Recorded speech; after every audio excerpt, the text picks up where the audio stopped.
Presenting The Complete Orson Welles and the Mercury Theater on the Air in The War of the Worlds by H.G. Wells. This is Orson Welles, speaking from London. as the third man. Stand by. We'll be on the air in 15 seconds, Mr. Wells. Yes, I know. Stand by, everybody. Mercury Theater on the Air presents Orson Welles as Count Dracula in his own version of Bram Stoker's great novel, Dracula. What evil lurks in the hearts of men? The shadow knows.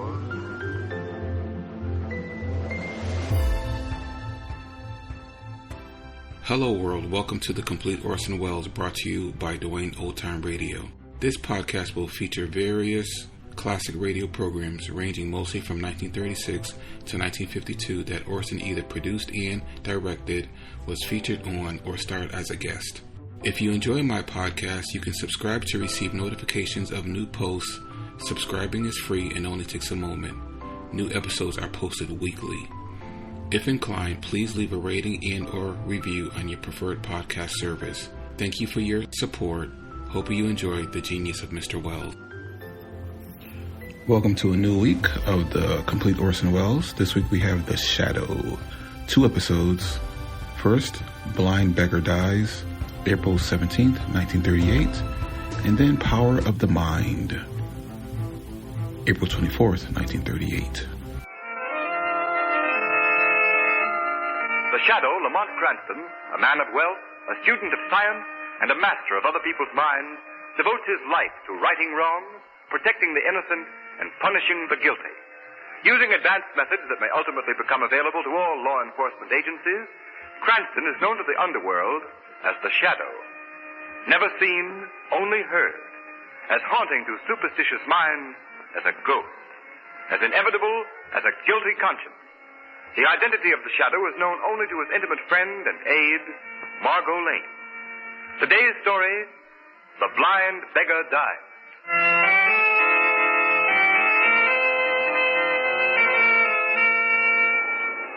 There are smiles that make us happy. There are smiles. Evening, Singing Jim. Chilly tonight, isn't it? Indeed it is. Thank you, sir. There are smiles. Hello, Jim. Wish me luck tonight. I'm going out with a new boyfriend. He's awful nice. All the luck in the world, you miss. Thank you. There are smiles which make us happy. Well, if it isn't Singing Jim. Holding down the same corner after we told him to pay protection to move. Yeah. He don't pay off and he don't scare. I don't make enough to keep body and soul together. Now, you go away. Let me alone. Oh, so you're going to try to buck our racket, eh? All right, Whitey, bring him back in the alley. Oh, now, wait. Then we make him see things Now, that way. take your hands off me. You let me alone. Come on, let me Joe. alone. We just want to talk to you a minute. We got a proposition for Yeah, you. but now I told you, I don't need protection. I have a license because I'm blind. The police don't bother me none. Bring him back over here, Marty. No. Private enough. Now, Okay, Spike. now wait. Easy on that blackjack. Get up and hold your mitt over his mouth so we don't let Now, him don't. Okay. I'm an old man. I can't stand it. I haven't any money to pay. I tell you, All right, give me once over. Right. Now listen, Singing Jim. Next time you fork over $1 a week or you'll get the worst. Okay. Marty, dump him over the wall there and let's go.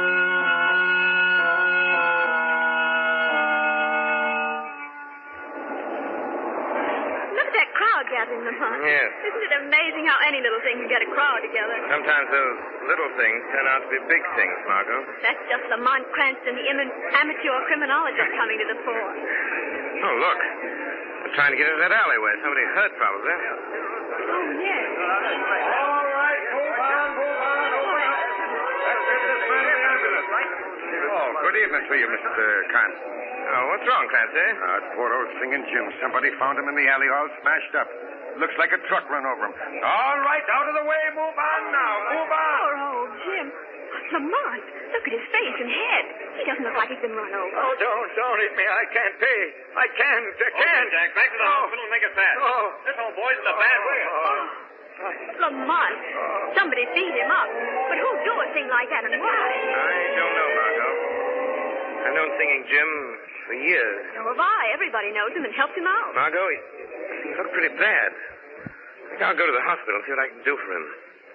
More than this than meets the eye. Want to come along? Yes, Lamont. I hope we're not too late.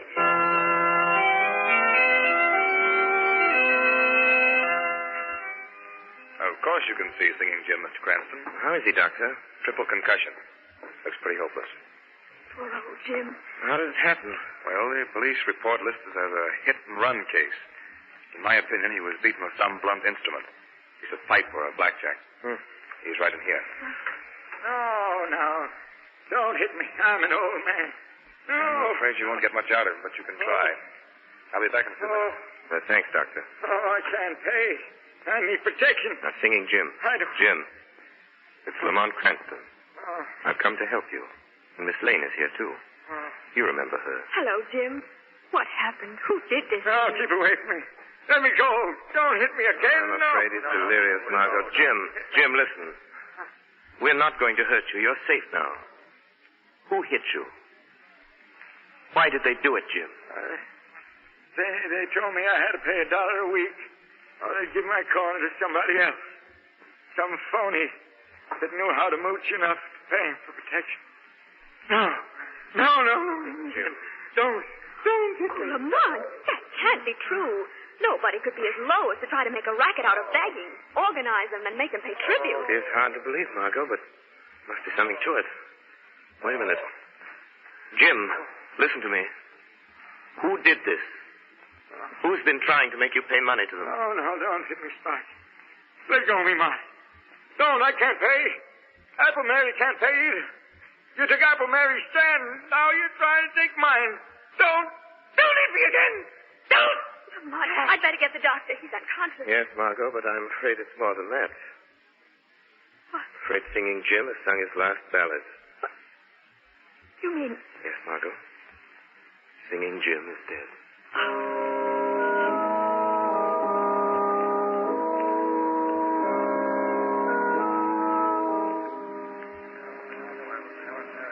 Folks, I guess you're all kind of wondering why the word went out over the Beggar's grapevine for us to meet here in my place. Yes, there was one. And maybe you ain't.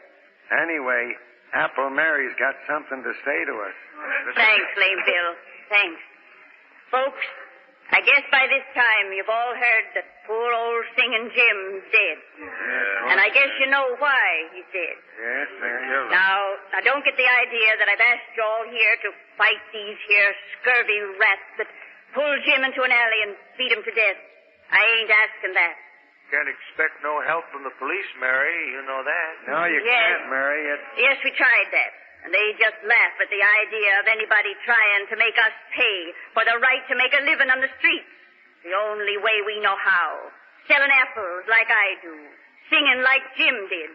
Or selling pencils and shoelaces like Lame Bill here. No, we can't expect no help from the police. Yeah, but why don't they get the guys that murdered old Jim? They're investigating it, so they say. Yeah, but what are we going to do, Mary?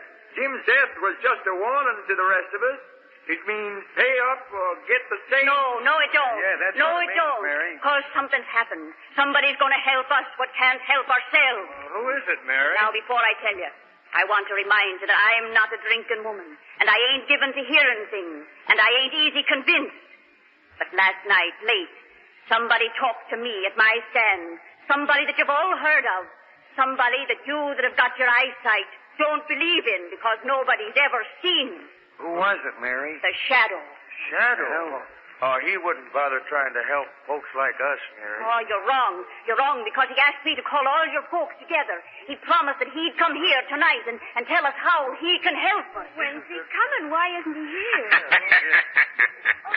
Hey, what's that? Huh? I am here. Why? Where'd that laugh come from? Sounds like it come from right behind Mary. No, it came from back in that corner. Wait, don't be frightened.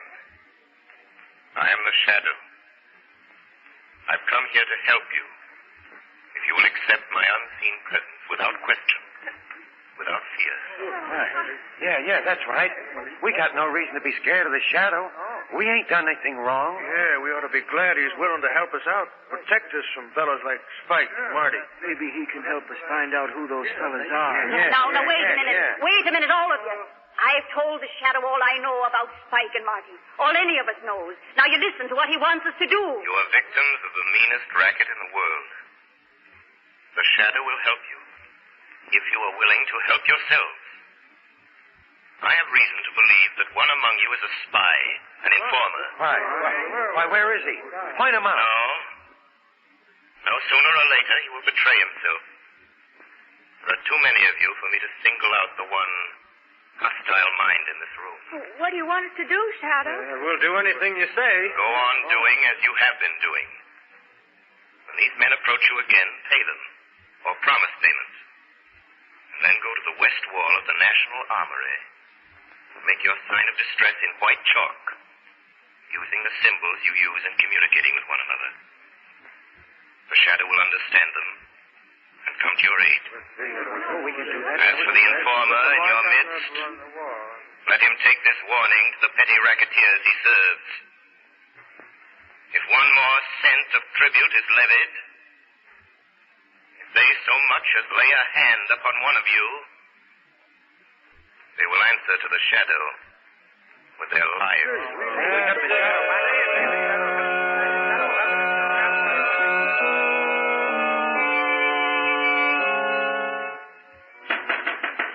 Yeah, who's there? That you, Marty?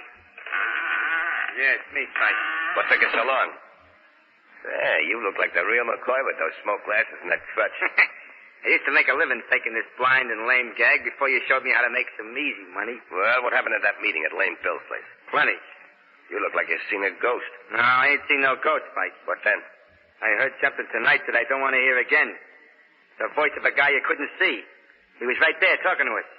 You've been hearing things. No, it's the truth. I tell you, you've heard about this guy they call a Shadow, haven't you? Yeah, I've heard about him all right. So what? He was at that meeting. That's why Apple Mary called it. The Shadow got the whole story out of her. How we worked this racket, and now he's out to get us. How's he going to do it? Got it all fixed for the beggars to put their distress signs on the wall of the National Armory. The first time we try to collect any more dough. You say the Shadow got all the dough from Apple Mary? Yeah, I tell you, we got to lay off. And kiss all that money we get from the beggars goodbye? Not on your life. Yeah, but Spike, the Shadow's poison. He's caught plenty of big shots with dough and their gangs. What chance have we got against a guy like that? Listen, punk, you're all the gang I got, and I ain't in the big dough, but I'm plenty smart. And I got an idea how to get rid of this Shadow. All right. How you going to do it? Listen, all we got to do is get a hold of Apple Mary. Bring her up here to the hideout and keep her here. Yeah, get the Shadow plumb on our trail. That's just what I want. And to be sure he does get here, you're going to chalk up a message on the armory wall. You know the signs I use. Yeah, I know 'em. But supposing you do get Apple Mary here and this Shadow comes after her, then what?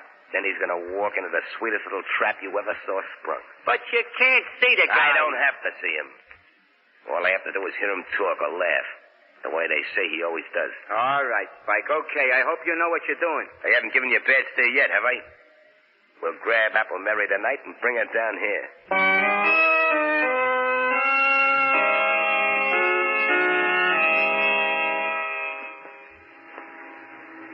Why did you want to drive past the National Armory, Lamont? I'm looking for handwriting on the wall, Margot. What do you mean? The Shadow made arrangements with Apple Mary and her friends to communicate with them.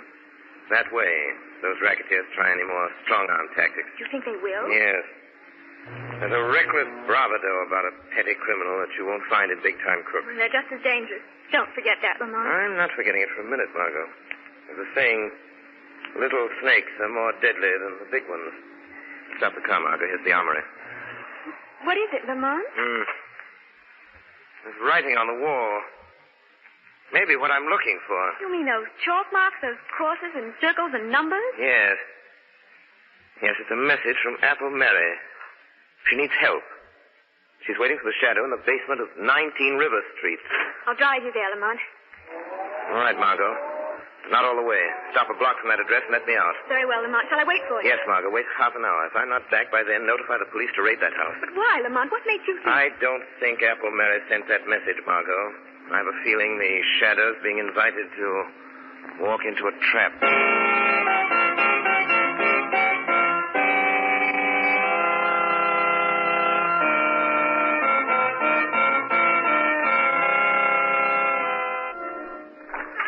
That you, Marty? Yeah, it's me. Where are you? How about some light? Okay, I just wanted to be sure. Hey, what's the idea? We're sitting down here in the dark. Hey, what are you doing with that Tommy gun?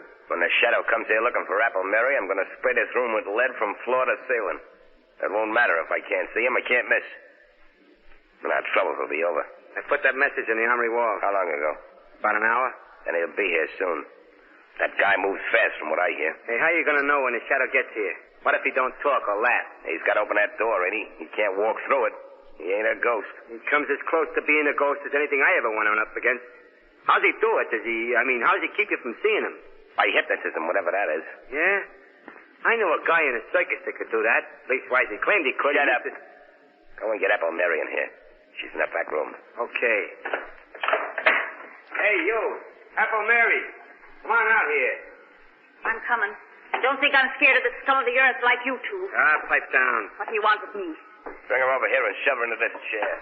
You heard him. Come on. Take your hands off me. Maybe old and blind, but I take no guidance from scavengers. Take that can away from her. She might get free with it. Give me that stick. I'll give it to you. Here, take it. Why, you cheap devil. Put her in that chair and hold her there. Get your knife. Come on. Sit down there. Yeah, I got my knife. Get it out. She tries anything when the shadow turns up, let her have it. Right between his shoulders. Okay. If you know what's good for you, you'll sit still, Mary. The shadow. So you know he's after you. So there was a squealer at the meeting. That was no squealer. It was me. And we're expecting your pal, the shadow, most any time now. I put a little message from you on the armory wall, telling him to come here. Yeah. Just wait till that door swings open. That's the only way you can get in, or out. If this shadow guy's got a gun, starts blazing away, you'll get yours, Mary. The shadow doesn't need a gun. Shut him up, Marty. I just heard the basement door close. Hey, somebody's in the hall, Spike. Shut up. Watch it, old dame. If he opens her mouth, let her have it. Right. Got that Tommy gun ready? Yeah.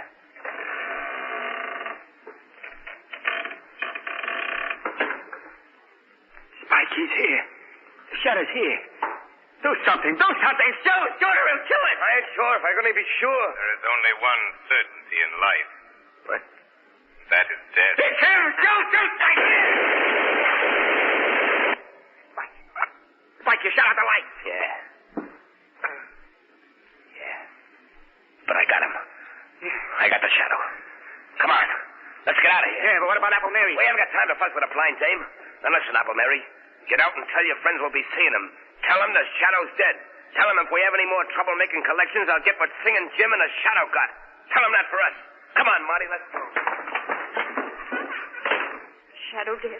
Who can we look to for help now? You can still count on the shadow, Apple Mary. Oh, Shadow, they didn't kill you. Didn't they hit you? No, Mary. I suspected a trap, so after I opened the door, I walked across the room and stood behind them.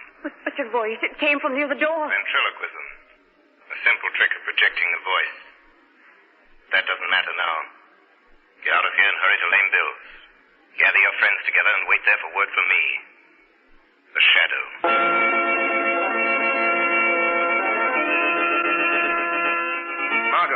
Margot. Oh, there you are, Lamont. I was beginning to get worried. Half hour's almost up.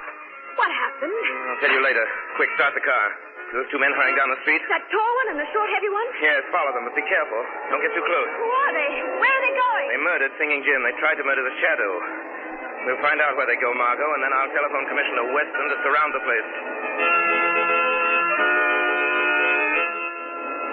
The shadow left word with Apple Mary. She wants us at Dugan's pool hall. Dugan's pool hall. The shadows tracked down Spike and Marty. Apple Mary and Lame Bill want us at Dugan's pool hall. Hey, Lippy, Dugan's pool hall right away. Mary said so.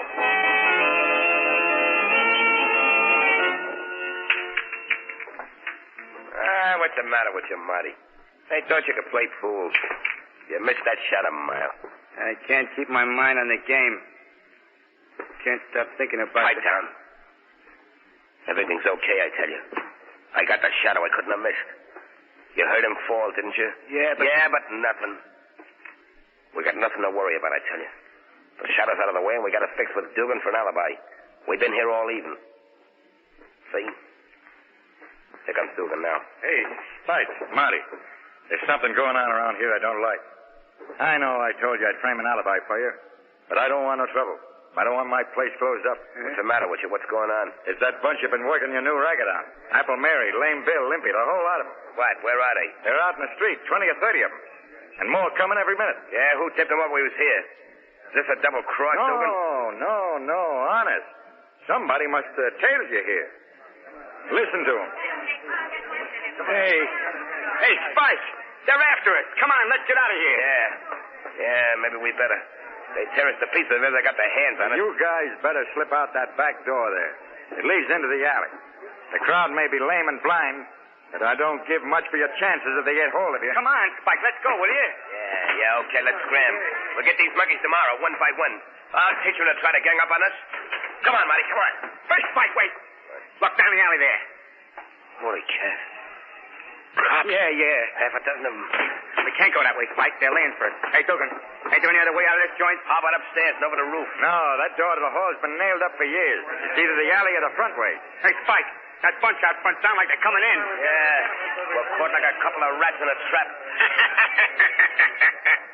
What are you going to do, Spike? Shadow. Spike, did you hear that? It's the Shadow. You didn't get him. He ain't dead.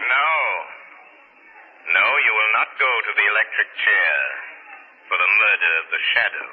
Oh. So you got away. Well, then the cops haven't got anything on us now. Come on, Marty, we'll go out to the alley. Let the cops pick us up. They can't hold us more than 24 hours. Wait. You've forgotten the murder of Singing Jim. Why, you can't pin that on us. What, the door's locked? Yeah, and the key's gone, Spike. Yes, I locked that door, Spike. I have the key. But the front door is unlocked. You can walk out that door. Singing Jim's friends are out there waiting for you. Spike, what are we going to do? They're the lame and the halt and the blind, but there's strength in their numbers. The strength of a long-suffering fury that means your death. If they get their hands on you. What do you want, Shadow? What's your game? I want your confession to the murder of Singing Jim. Hey. Yeah? If we confess, will you keep that mob away from us? I'm not confessing to anything.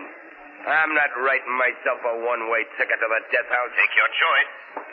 A chance before a legal jury or that mob. Quick. Stop him! Stop him, Shadow!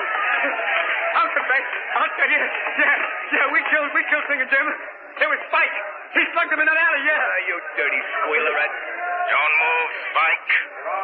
One false move. Wait a minute, they're going to... These tormented people will kill you. Mary, Lame Bill. Wait, everybody. This is your last chance. There's a blackboard behind you, Spike. There's a piece of chalk. Write your confession to the murder of Singing Jim and sign it. Write what I dictate to you. You win, Shadow. We, Spike Grogan and Marty Nelson. We, Spike Grogan. Confess. Marty Nelson. That on Tuesday night at 5 o'clock. Confess.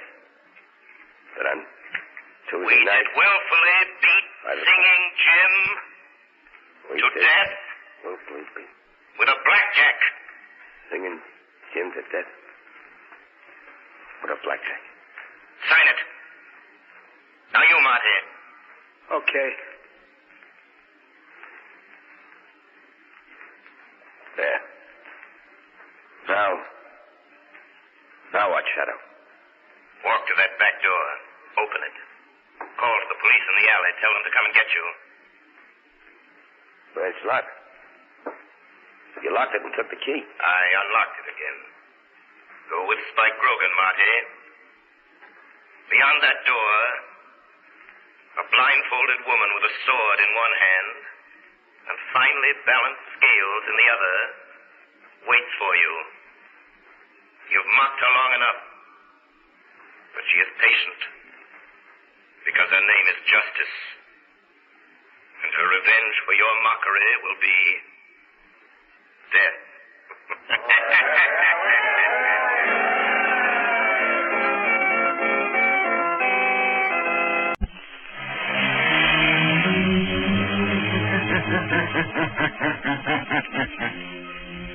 Who knows what evil lurks in the hearts of men?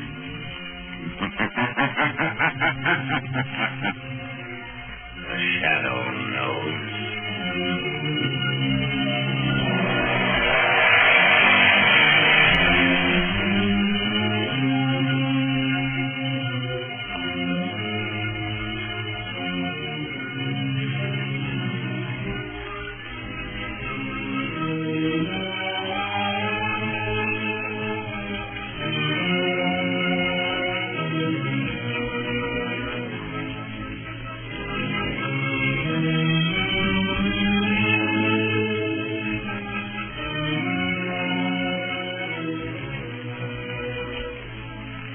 Ladies and gentlemen, in the next adventure of the Shadow as in all his adventures, the news about his exploits are often known to the underworld almost as soon as they happen.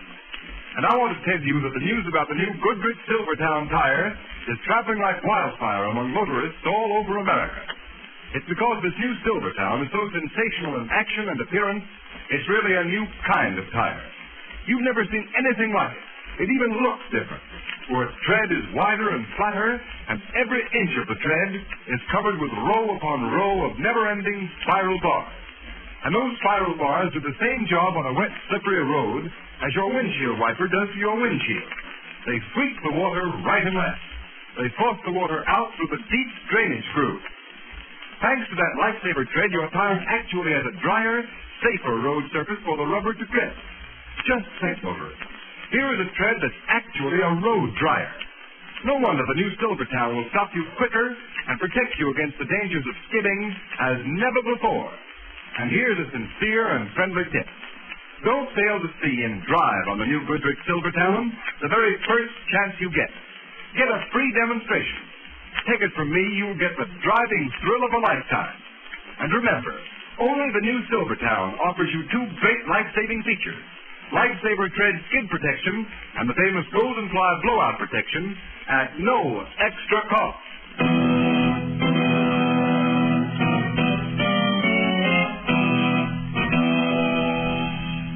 The Shadow, Lamont Cranston, a man of wealth, a student of science, and a master of other people's minds, devotes his life to righting wrongs, protecting the innocent, and punishing the guilty. Using advanced methods that may ultimately become available to all law enforcement agencies, Cranston is known to the underworld as the Shadow. Never seen, only heard, as haunting to superstitious minds as a ghost, as inevitable as a guilty conscience.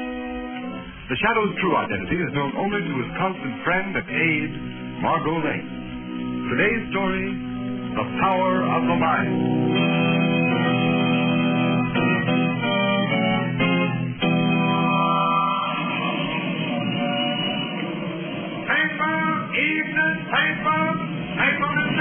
Laboratory of famous chemist Wax, discoverer of new mixing, explosive mixing,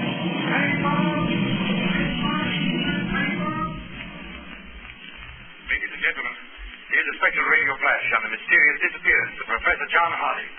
He was last seen entering a black limousine and was accompanied by a heavy-set man wearing a Van Dyke beard and a tall, slender woman of foreign appearance. Secret Service agents are reported investigating the case, using the importance attached to the professor's reported discovery of a new type explosive, more powerful than any known to munition makers in any country in the world.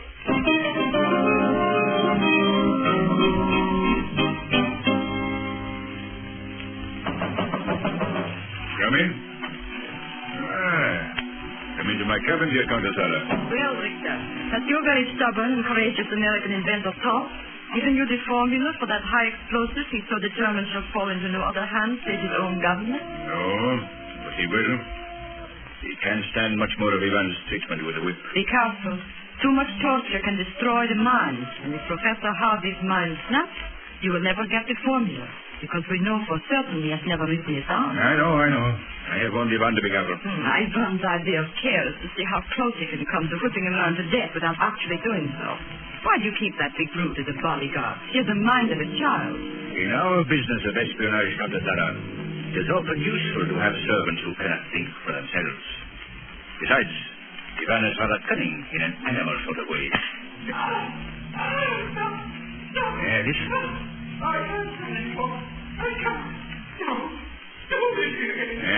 Did you hear that? Success at last, my dear Countess. I think Professor Hardy is ready to give us the formula. I'll tell you where I hid the gold. I found it, but I hid it. I found it at the end of the rainbow, and I hid it. I hid it, but I'll tell you. Richter, I warned you. His mind is snapped. Here, man, you fool. I told you to be careful. Give me that whip. I told you. I don't strike him hard. I don't. Oh, stop it. What good will it do you to beat Ivan? He doesn't even feel it. It's your fault. You should have watched him better. So you're telling me what to do, are you, Congress? It's about time someone did. You've certainly bungled this. Now how are you going to get the formula? The man's out of his mind. No amount of physical torture can make him tell us. Take him back down to the hold of the ship, Ivan. I obey. Come, Professor. Come with me.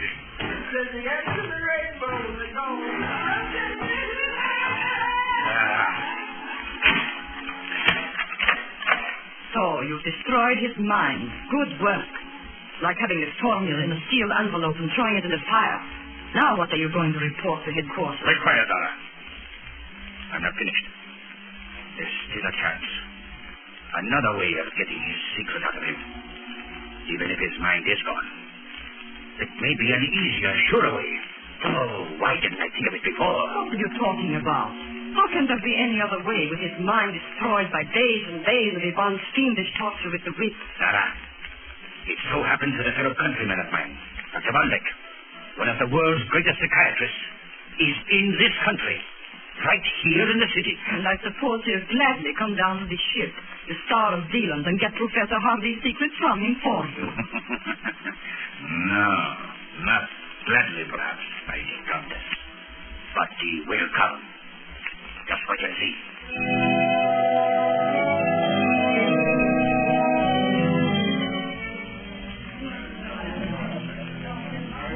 I enjoyed your lecture very much, Dr. Waldeck. I thought it's an honor tonight.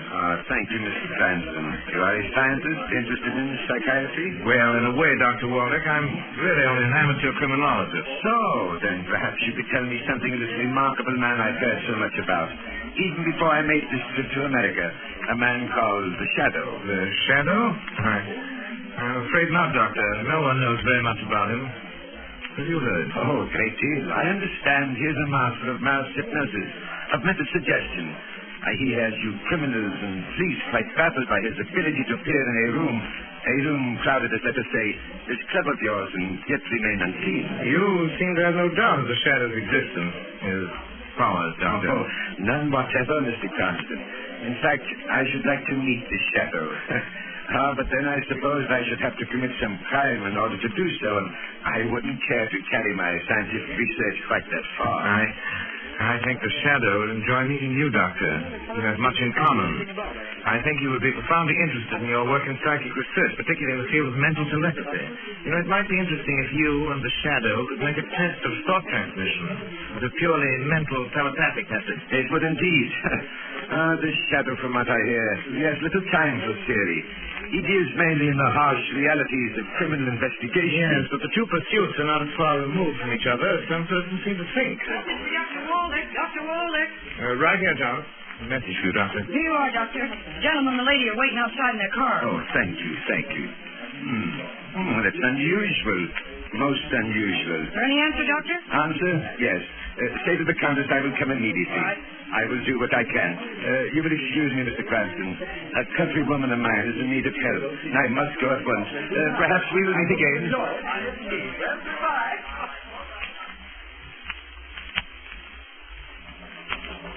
Come in.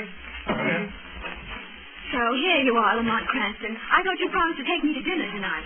You're an hour late. I know. I'm terribly sorry, Margot. You're sorry. But Margot Lane, your assistant, is hungry. What's the matter, Lamont? You seem preoccupied. Was anything troubling you? Yes, Margot. Something is troubling me, but I'm just I know what it is. Would it be Dr. Waldeck? Ever since you talked to him at the club last night, you've been wondering if he just suspected that you were the Shadow. I don't think he knows, Margot. Then what are you worrying about? Simply that all day long I've had the feeling that Dr. Waldeck has been trying to get in touch with me, or rather, I should say, with the Shadow. But how could he? Waldeck practiced what he preached. He is a master of mental telepathy. Well, the Shadow isn't exactly a novice at mental telepathy either. What makes you think he's trying to get in touch with me? At intervals all day, my mind has kept reverting to thoughts of distress, coupled with Waldeck's name. Waldeck's name and another name. Star of Zealand. That sounds like the name of a ship. Perhaps, but it doesn't make sense. Well, it seems to me it'd be easy to find out if Dr. Waldeck's in trouble. Why not call his hotel? I've been on the point of doing it several times, but... Here, give me that phone and let me call him. The trouble. You, Lamont. Get so wrapped up in things like thought transmission. Get the obvious. Telephone. That's why I have an efficient assistant like you. Hello? Will you connect me with Dr. Waldeck's suite? What? Are you sure? Such a had no word either. No. Never mind, thank you. No tell him about Walter Gill? No, he hasn't been seen or heard from since he left your club last night at 11 o'clock. He is in trouble. He has been trying to communicate with me with a shadow. Lamont, that other name, Star of Zealand. Say he's been trying to let you know where he is. Yes, I'm sure of it. Star of Zealand. He said it sounded like the name of a ship. It's just possible. Hand me that newspaper, Margot. Got it here. Shipping news. Let's see. Here it is. Sailing, arrivals, departures in port. Margot, there is such a ship in port. Star of Zealand. A freighter, general cargo, Pier 83. Are with your car outside? Yes, you want me to drive you down to the dock? Yes, come on. There isn't a minute to lose. That ship is scheduled to sail at 6 o'clock tomorrow morning. You think Dr. Warwick is on board? Yes, and I'm just as certain he's in trouble and needs help. Help from the shadow.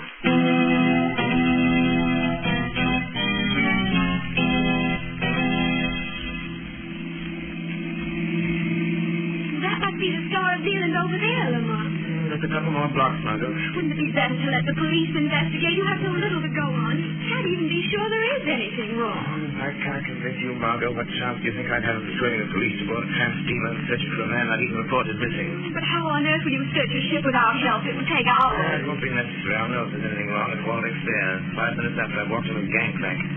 I'm going aboard as the shadow. We're nearly there. Slow down. Stop for the next pier. Right. I don't think you'd better wait, Margot. There's a tough section of sleep. All the more reason for my waiting. Don't worry about me, Lamont. I'll lock the car doors. And another thing, if you're not back in 15 No, minutes... Margot, I may need more time, but keep the shortwave radio team there in their usual band. If you don't hear from me in half an hour, then go ahead and notify the police. All right, half an hour, but not a minute longer. I wish I knew what you were walking into, Lamont. I don't like this mental telepathy blind man's buff. Neither do I, Margot, but during the ride down here, I've had a stronger feeling than I did at first. Dr. Waldeck is in desperate need of help. Stay in the car, Margot. Lock the doors and sit tight until I come back. You hear from the shadow.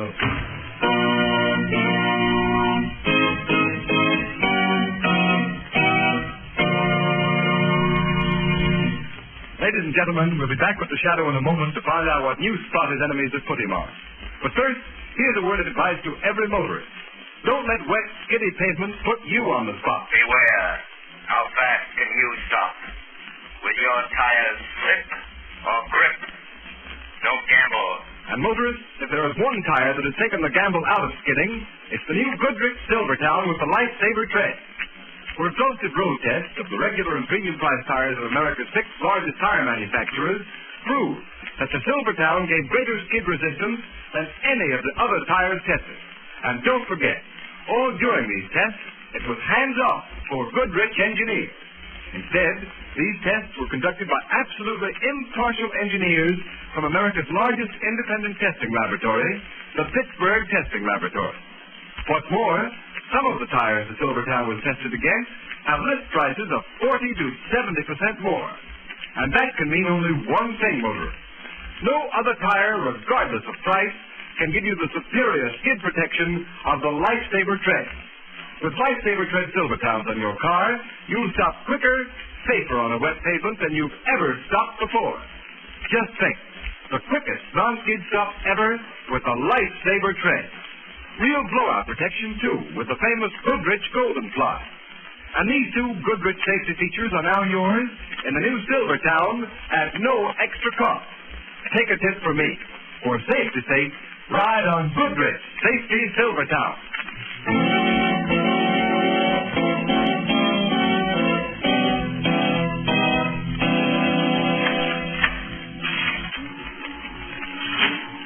Well, my good Dr. Waldeck, what success have you had with our stubborn mental patient, eh? None, Victor. Come now, Doctor. You've been here on the Star of Zealand since last night? Not by my choice. I admit that. But surely you, one of the world's greatest psychiatrists, are not going to allow a deranged mind to stand between you and your chance of leaving this ship alive. It is impossible, I tell you. Only one thought dominates the mind of Professor Hardy. If you had not allowed your servant to mercifully beat him, it would not be so difficult. I did not come down here to listen to excuses. I want that explosive formula from Professor Hardy. I mean to get it. Now. Very well. He is there upon speaking. Perhaps you could succeed where I have failed. You haven't failed. You haven't tried to penetrate his subconscious mind. But you're going to try. Come on. Come here. Bring your whip. The whip failed you once, Victor. It will fail you again. You brought me here against my will, but neither you nor that brute and his whip can make me reveal the secret knowledge that man finds. A secret he sacrificed his reason to keep from you. We shall see if you have the same courage and determination as Professor Hardy. Come on. I am ready. Very well, Dr. Muldock. One last chance. Get Hardy out of that bunk. Question him. Use the method you so eloquently described at your lecture last night. The method used to penetrate the subconscious of amnesia victims. No, I refuse. The possession of Professor Hardy's formula, the formula of the most powerful explosive ever known, is vital to our country. Your country, Dr. Muldock. If you refuse, you are an enemy of your people. I am a man of science. My nationality was an accident of birth. You are a traitor. In your eyes, perhaps. Just as in mine, you are a common thief. Hold your tongue. A cheat. Do what you're told. And a coward. Come on. Come on. We'll see who is a coward. Yes. Mr. Richter, you didn't touch him. What's the matter with you? Why did you put the whip away? Something touched me.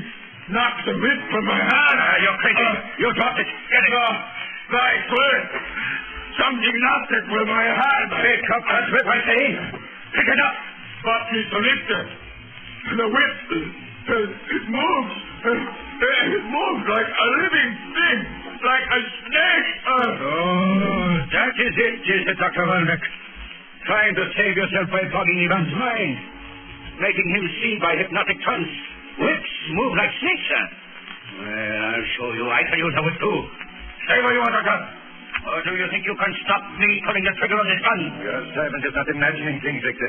He is not seeing things which have not happened. He is not hypnotized. Something knocked the whip from my hand. I swear. Did you hear that? Laughter. Like the laughter of Satan. Somebody here. You heard it too. You heard it. Yes, your master heard it. The shadow. You heard my appeal. You have come. The shadow. Then it is possible. Telepathic communication between two minds, far removed, without mutual concentration of thought. Yes, Dr. Waldeck, a theory is being proved, but a fact remains. Is this another of your psychic tricks, Doctor? Richter, surely your activities in espionage have brought you in contact with those who have warned you against the shadow. The shadow? So you are the shadow? Waldeck converted you, did he? Yes, but in a manner beyond your comprehension. Come on, get out, quick! Close the iron door! Don't open it again until I order it. Yes. Your gun is trembling, Richter. Dr. Waldeck was right. You are a coward. At least I don't hide in shadows. So, you've come to save Dr. Waldeck. I came here in answer to his call for help, but now that I'm here... Now that you're here, Shadow, you will remain. You have walked into a trap that will hold you until I am ready to deal with you in my own way. You and Waldeck and Professor Hardy there. You, Shadow, may even be useful in the event that the good doctor fails me. Hello? Captain, Victor speaking. Yes, sir. Order your crew to the post. Cut off. We sail at once. But it is not 6 o'clock, sir. Obey my orders. We sail at once. Yes, sir. As you command. Open the door. Don't waste your time in trying to get out of this hole here. Even you cannot walk to a steel door, Shadow. In a few hours, we will be at sea, and you'll be beyond help. As for you, Dr. Waldeck, I advise you to enlist the aid of the Shadow in securing Professor Hardy's secret, if you value your life.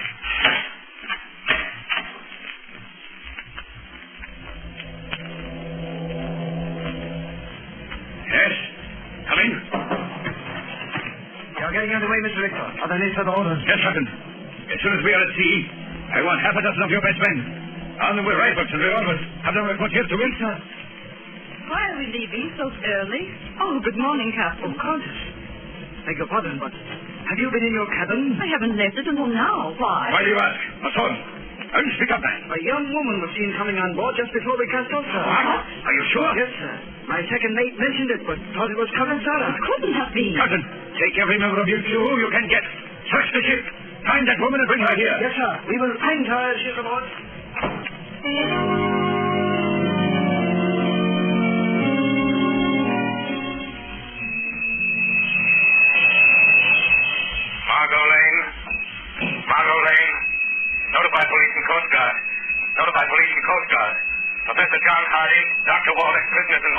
New Zealand. Aboard Star Zealand, proceeding to sea. Proceeding to sea. Repeat message. Margot Lane. Repeat message. Margot, repeat. Why don't you answer? Was that you talking, Shadow? Yes. I was calling my assistant for help on my portable radio, but something's wrong. I can't get an answer. I am profoundly sorry for the situation in which we find ourselves. Had I been able to communicate to you the exact nature of my difficulties, you would have been prepared. I am prepared, Doctor. The ship will never pass beyond the 3-mile limit. It will be stopped search. But how? I'm going to use this radio again. Star of Zealand calling the Coast Guard. Star of Zealand calling the Coast Guard. Go ahead, Star of Zealand. Go ahead. Professor John Hardy, missing scientist, wanted by the Secret Service, prisoner firing aboard Star of Zealand. Proceeding down bay, stop and search. Prepare for armed resistance. That is all. Okay, Star of Zealand. A Coast Guard cutter will investigate immediately. You are indeed prepared, Shadow. But do not underestimate the cunning of Richter. At the first sign of danger, he will attempt to dispose of Professor Hardy and myself and you. We must be prepared for that. Professor Hardy's mind completely gone? No. For the past 24 hours, I have been treating him. Have induced hypnotic sleep. He should be nearly rational now. Then awaken him. No time to lose. Very well. Professor Hardy. Come, Professor Hardy. It is time to waken. Professor Hardy. Margot, I think we got car aboard the ship. I called you, but received no reply. When the ship failed ahead of schedule, I was sure something'd gone wrong. Someone must have seen me coming aboard. They're searching the ship. You're a godsend, Margot, but mustn't be found on the ship. A Coast Guard cutter's on the way. You've got to get off before they arrive. Don't worry about me. We're passing down the channel. It's only a couple of 100 yards to shore. Dr. Waldeck, he is here. He was aboard. But who's that other man? Professor John Hardy. Quick, Margot, get off the ship. You've done more than enough just opening the steel door. All right, Shadow. Don't worry, I can swim 10 times that distance. There's a cargo door open on the port side. Dive far out, Margot. And Margot, be careful of the suction of the propellers. Good luck. Come, Professor Hardy. Come, Professor Hardy. Thank you. Thank you, Doctor. But, what has happened? Where is this Richter? We are still on the ship, but help is coming. He is very weak, Shadow. Shadow, the door, it is open, but how?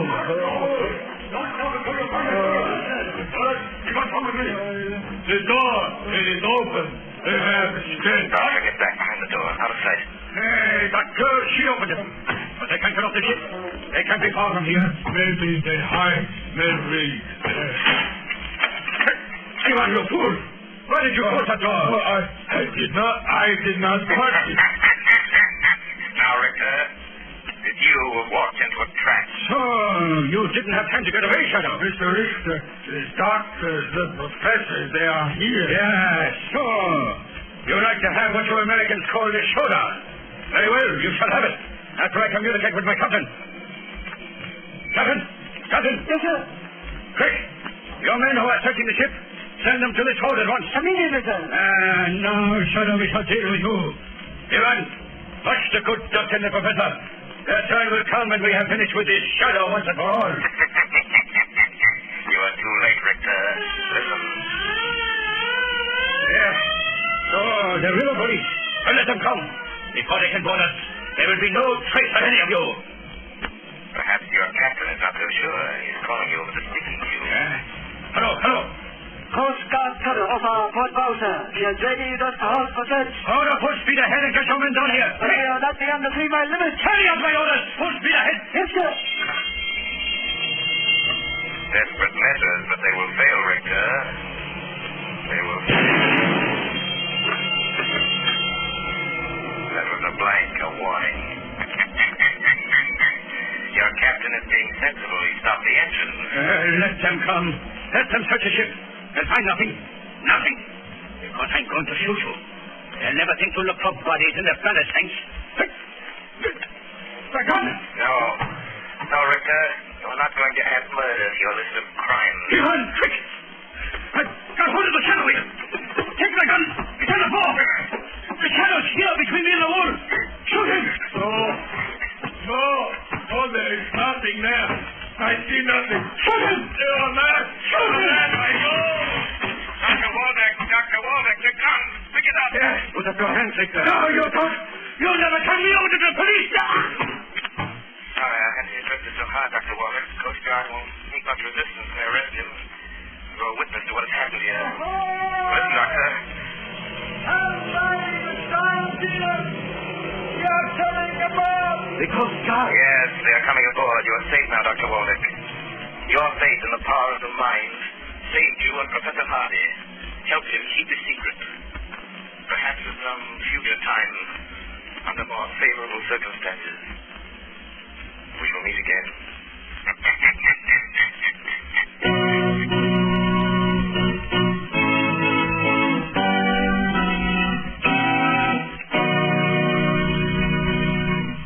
You have been listening to a dramatized version of one of the many copyrighted stories which appear in the Shadow magazine.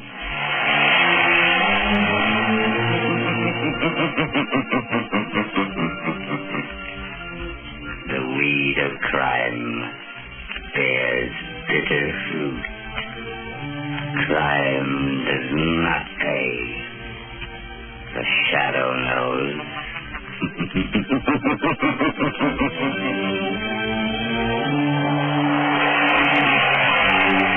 All the characters and all the places named are fictitious.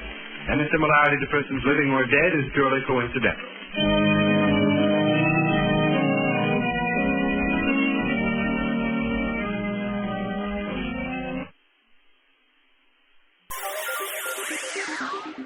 Thank you for listening to and showing your support for my podcast. If you would like to receive notifications of when new episodes are posted, please subscribe to my channel. Subscriptions are 100% free, and they really help me get an idea of how I'm doing.